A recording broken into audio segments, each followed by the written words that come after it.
Je m'appelle Valérie Goulet, je suis fermière fleuriste. Mon entreprise, c'est Picaflore Ferme Florale. Je suis à Saint-Marc-sur-Richelieu, en Montérégie.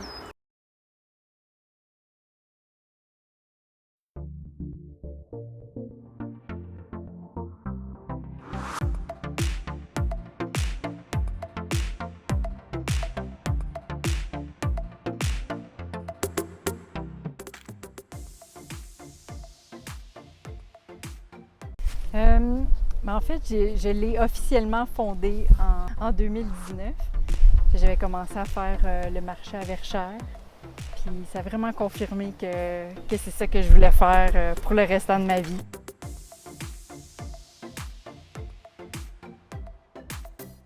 Quand j'ai parti mon entreprise, je voulais vraiment faire quelque chose qui me ressemblait. C'est lors d'un voyage en Australie, une amie des amis là-bas qui avait une petite ferme florale sur son terrain. Quand j'ai vu ce qu'elle faisait, je me suis dit il faut vraiment que je fasse la même chose au Québec.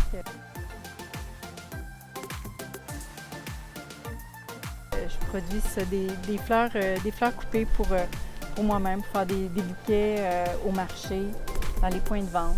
Je fais aussi des événements, des mariages.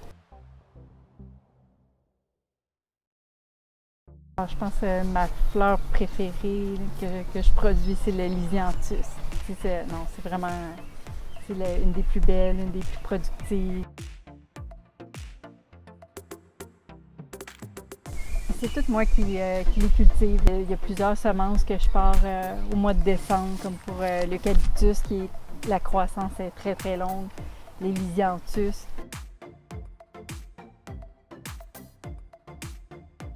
À partir de février, mars, avril, je fais toutes les plantations. Je fais tout à l'intérieur chez moi. Je fais mes plateaux avec des petits multicellules.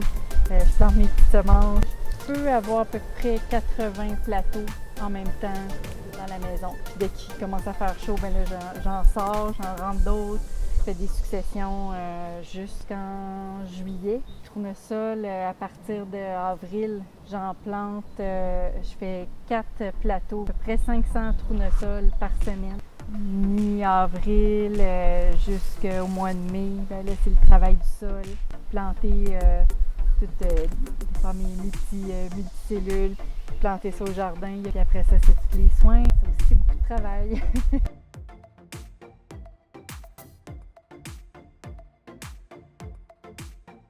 Les fleurs qu'on trouve dans les grandes surfaces, ils viennent souvent d'Équateur ou de la Hollande. Ils ont voyagé beaucoup, donc ils ont déjà une grosse empreinte écologique. Avec des pesticides. Des fois, c'est dans des pays du tiers-monde. Les producteurs s'installent près de leurs cours d'eau. Ils siphonnent l'eau des cours d'eau pour irriguer leurs plantations. Tout ça retourne dans la nappe phréatique avec des engrais chimiques. Ça débalance tout l'environnement. C'est mieux d'encourager les fleurs locales, évidemment, qui sont cultivées sans pesticides. J'aimerais bien pouvoir agrandir, cultiver des choses un peu plus difficiles. J'ai dû déménager de parcelles à 3 reprises. Moi aussi, j'ai déménagé donc des vivaces que j'avais implantées depuis le début. J'en ai perdu une partie. Une des parcelles que je loue, j'ai découvert qu'il y avait de l'eau salée dans la nappe phréatique. Mais j'y suis arrivée. Les insectes à chaque fois. Les jardins comme ça, c'est comme un buffet. C'est tant les pollinisateurs que les ravageurs.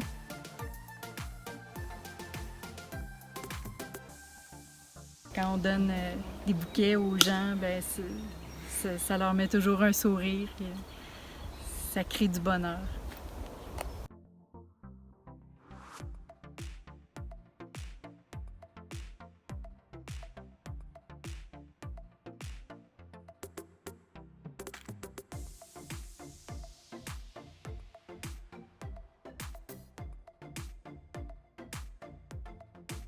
Personne qui s'est fait exploiter, c'est ben moi, peut-être. En 2019, attends, on recommence.